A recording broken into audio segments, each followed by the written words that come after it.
नमस्कार मंडळी. तर आज मी बनवणार आहे उरलेल्या शिळ्या भातापासून खमंग असा नाश्ता किंवा फोडणीचा भात पण आपण म्हणू शकतो त्याला.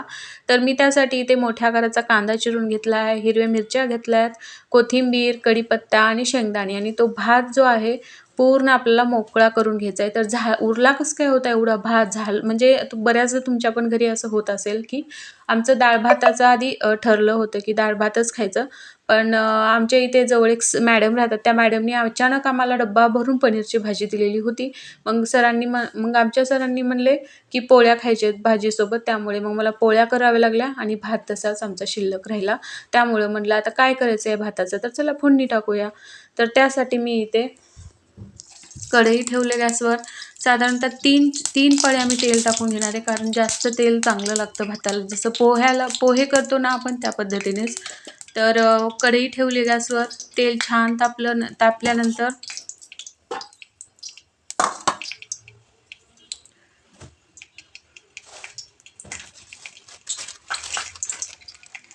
तेल छान अगोदर मी गॅस चालू केला, नंतर कढई ठेवली. कढईमधलं तेल तापल्यानंतर त्यामध्ये मोहरी टाकून घेतली अगोदर.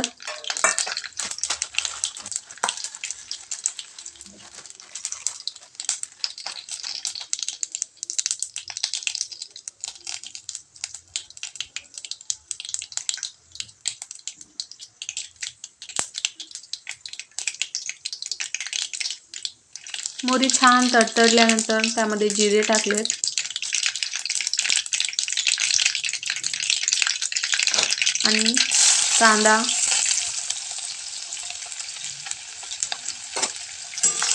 आणि कांदा छान तळून घ्यायचा आहे.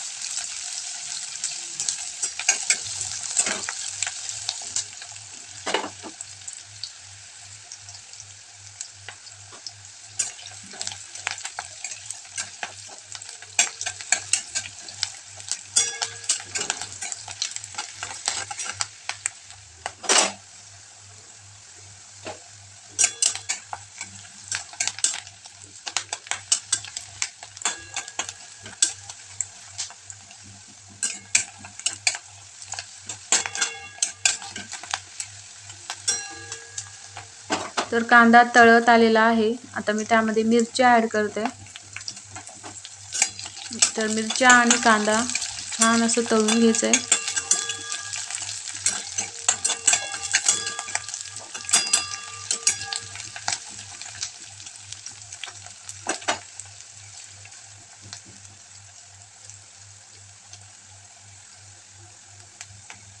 नंतर कढीपत्ता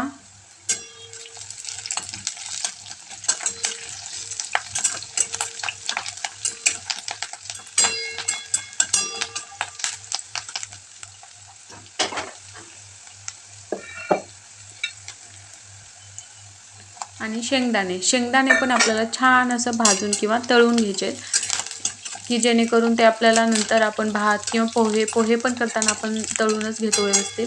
तर त्या पद्धतीनेच छान शेंगदाणे पण तळून घ्यायचे, जेणेकरून आपल्याला नंतर खाताना कच्चे लागणार नाही तसे.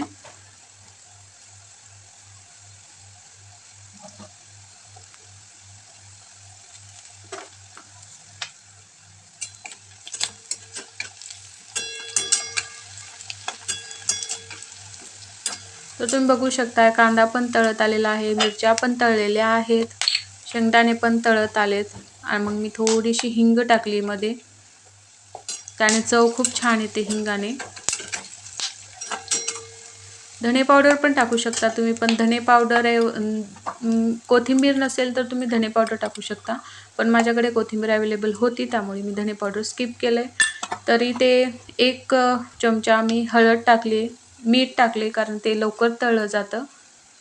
आणि मीठ हे आपल्याला फोडणीच्या भाताला म्हणजे थोडं कमीच टाकायचं आहे, कारण ऑलरेडी आपण भातामध्ये घातलेलं नसेल तर टाकू शकता तुम्ही चवीनुसार.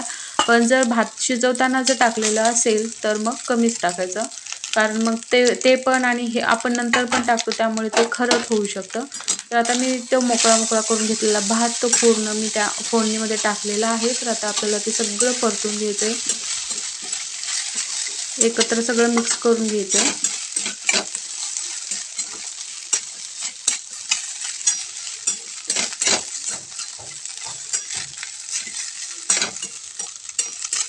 आणि हा भात जो आहे म्हणजे आमच्या यांना तर खूप आवडतो, कारण ते शिळा जरी भात नसला तरी ताजा करून त्याला परत फोडणी दे असं सांगतात.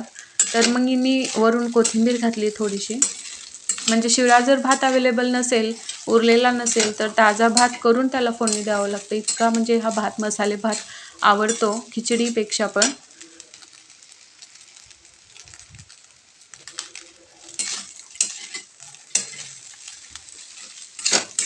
तर आता कोथिंबीर पण व्यवस्थित पूर्ण मी हे करून घेतलेली आहे मिक्स करून. तर आपल्याला 5 मिनटं आता ते झाकण ठेवायचे एक ताट आणि नंतर उघडून बघायचे. कोथिंबीर पण छान अशी ही मऊ पण झालेली होती आणि छान भात तयार झालेला आहे आपला मसाले भात. तर मी एका प्लेटमध्ये काढून घेते आता.